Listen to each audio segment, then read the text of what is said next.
man ļoti, ļoti gribās, lai arī tālāk Latvija ir pazīstama un zināma un skanīga tieši ar saviem māksliniekiem.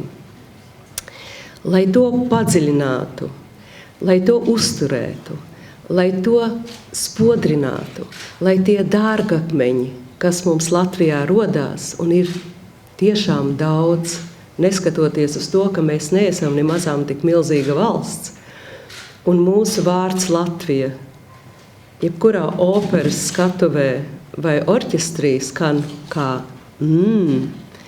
teiksim, ļoti pat tāds pozitīvs vārds. Tas jau kā zīmogs no Latvijas noteikti būs labi. Un es gribu, lai tas paliek un būtu vēl stiprāk un spožāk.